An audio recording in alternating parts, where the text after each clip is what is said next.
உங்களுடைய இந்த பொன்னான நேரத்துக்காக நன்றி. நம்ம இன்னைக்கு பார்க்க போகிறது ஒரு டிஃப்ரெண்ட்டான ஹெல்த்தியான வெரைட்டி ரைஸ் ரெசிபி தான் பார்க்க போகிறோம். சக்கரவள்ளி கிழங்க வச்சு செய்யக்கூடிய சக்கரவள்ளி கிழங்கு ரைஸ் தான் பார்க்க போகிறோம். வாங்க எப்படி செய்கிறதுன்னு பார்க்கலாம்.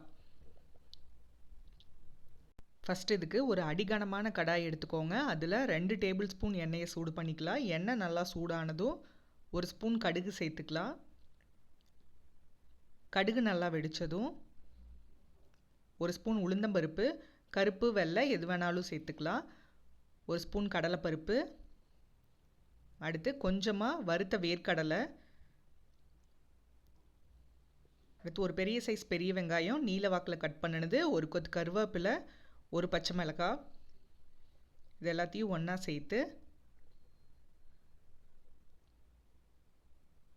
வெங்காயத்தை ஒன்ஸ் நல்லா வதக்கிக்கலாம். வெங்காயம் ஓரளவு வதங்கினதும் 1 ஸ்பூன் இஞ்சி பூண்டு பேஸ்ட் சேர்த்துக்கலாம். இந்த இஞ்சி பூண்டோட பச்சை வாசனை போக வரைக்கும் வதக்கிக்கலாம்.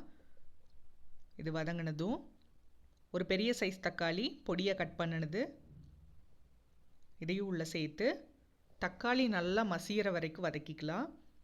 இங்கே பாருங்கள் நல்லா வதங்கிருச்சு. இந்த ஸ்டேஜில் மீடியம் சைஸ் சக்கரவள்ளி கிழங்கு 2 தோல் சீவிட்டு இந்த மாதிரி துருவி எடுத்து நம்ம உள்ளே சேர்த்துக்கலாம். சேர்த்துட்டு ஒன்ஸ் கலந்து விட்டுறலாம். இப்போ மீடியம் ஃப்ளேமில் வச்சு தேவையான அளவு உப்பு சேர்த்துக்கலாம்.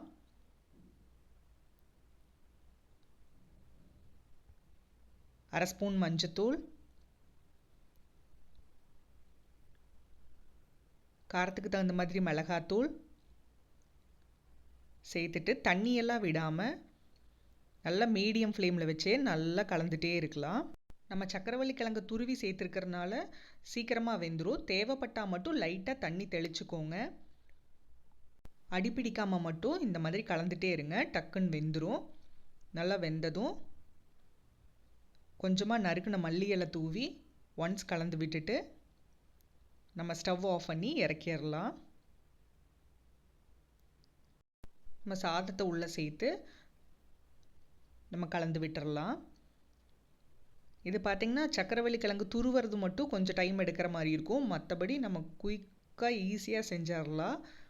இதுக்கு சைடிஷ் எல்லாம் தேவையில்லை. வேணும்னா ஒரு தேங்காய் சட்னி வச்சு சாப்பிடுங்க, அவ்வளோ சூப்பராக இருக்கும். இப்போ பார்த்திங்கன்னா நம்மளோட சூப்பரான இந்த சிம்பிள் அண்ட் ஈஸியாக செய்யக்கூடிய ஹெல்த்தியான இந்த சக்கரவள்ளி கிழங்கு ரைஸ் ரெடி ஆயிடுச்சு. நீங்களும் வீட்டில் ட்ரை பண்ணி பாருங்கள்.